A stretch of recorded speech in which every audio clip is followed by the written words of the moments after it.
I am extra cautious talking about things like this. This is why I have not done a lot of videos on heavy metals and how to potentially detoxify your brain of them. And I'm not going to go and make some crazy claims with it. I'm going to talk about the hard science. So it's been 10 years running this channel, and I've literally never done a video on this because I wanted to wait for something that actually had science behind it. I'm not going to leave you hanging. Carnosine. So carnosine we can get in meat, but it seems like getting it from supplements might be a little bit better in terms of actually getting our tissue levels high enough to really have this effect. So we're going to talk about how the literature is showing it can potentially sequester heavy metals in the brain, particularly in the kind of copper ion category. So we'll talk about how that works, really fascinating research, and also how to use it, and maybe just a little bit more of a speculative, like other things that you can do to potentially help with this, right?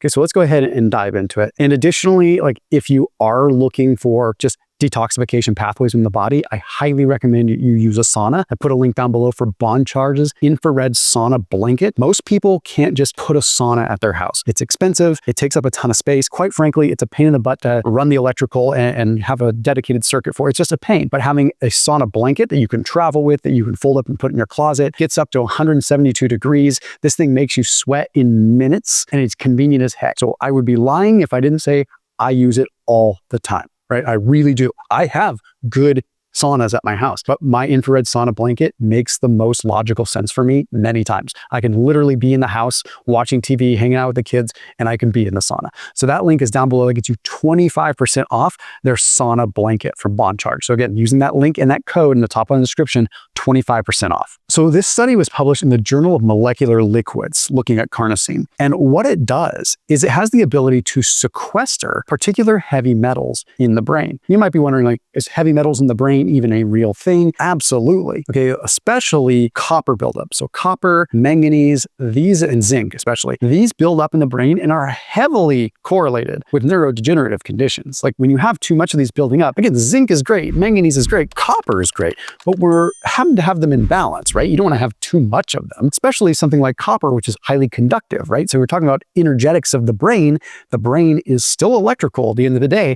And when you're having these metals that are building up, this could be problematic. There's this thing that's called Fenton chemistry, and it's when these hydroxyl radicals actually build up as a result of some of these heavy metals, and they cause DNA damage, they cause oxidative stress, and of course, as a result of that, there's going to be a trickle effect of inflammation. Neuroinflammation is like the common theme amongst neurodegenerative conditions and poor cognitive function. Where you have your brain not working or brain fog, you have neuroinflammation.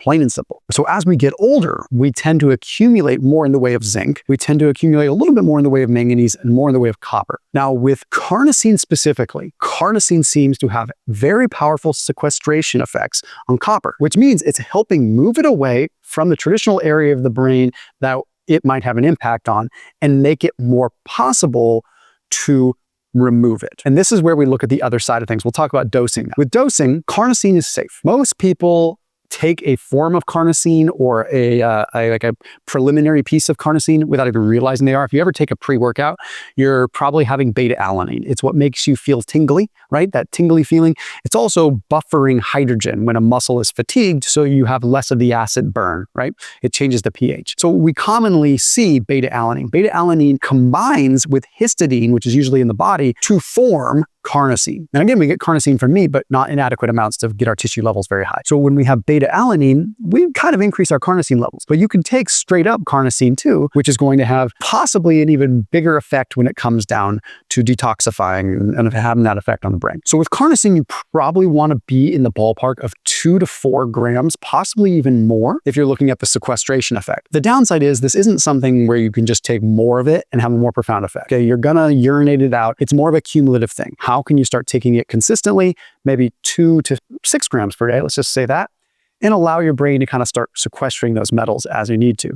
Now, this is where we can get a little more speculative. Like, what else can you potentially do here? Anything that's going to increase intracranial pressure. We have what is called the glymphatic system in our brain. The glymphatic system is like the lymphatic system, which moves lymph fluid and detoxifying fluid throughout our body. It's very important, but it does not require a heartbeat. It requires movement and lymphatic flow. Okay, it doesn't have a pulsation, right? It doesn't have any kind of vortex either. Like there's speculation on whether it's heart beating or creating more of a vortices. It's kind of creating almost this physics-like state or a unique state where basically blood is just moving through this thing. It's kind of wild. Bottom line is the lymph system doesn't have a heartbeat. It doesn't have something, so it requires movement.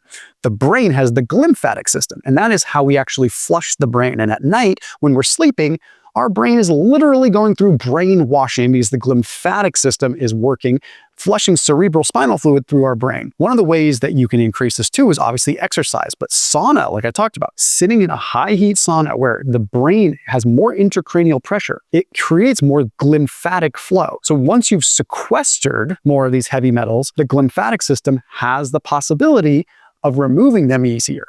Okay.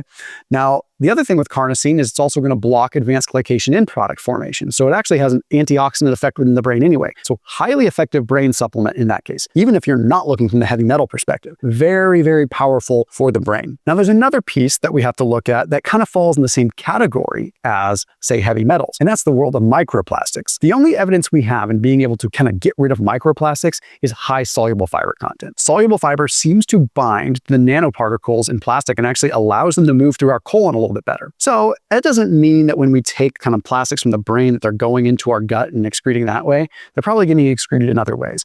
But high soluble fiber at the very least can actually have a sequestration effect on these lipid-based particles that are microplastics and kind of remove them. So your best chance is with a high soluble fiber diet, high carnosine, sauna use, and of course, intense enough exercise, zone 4, zone 5, where you're creating this good intracranial pressure. So combining all these things is pretty darn evidence-backed. I mean, we're going down a couple routes that are a little more speculative and just Thomas DeLauer's opinion, but the carnosine thing is very fascinating. And I would recommend taking it in the morning or before you work out, because you're going to have benefits from hydrogen ion buffering anyway. So you're going to be able to get more in the way of before you fatigue, right? So you could take it before a workout and you're going to buffer some of that acidic buildup. So you can push a little bit harder in that anaerobic range. So you get a dual benefit there. It's also an advanced glycation end product blocker. So you could take it before a sugary meal and potentially block some of the negative effect that comes there when it comes to DNA damage and sort of potentially weathered skin and stuff like that. So as always, keep it locked in here. I'll see you tomorrow.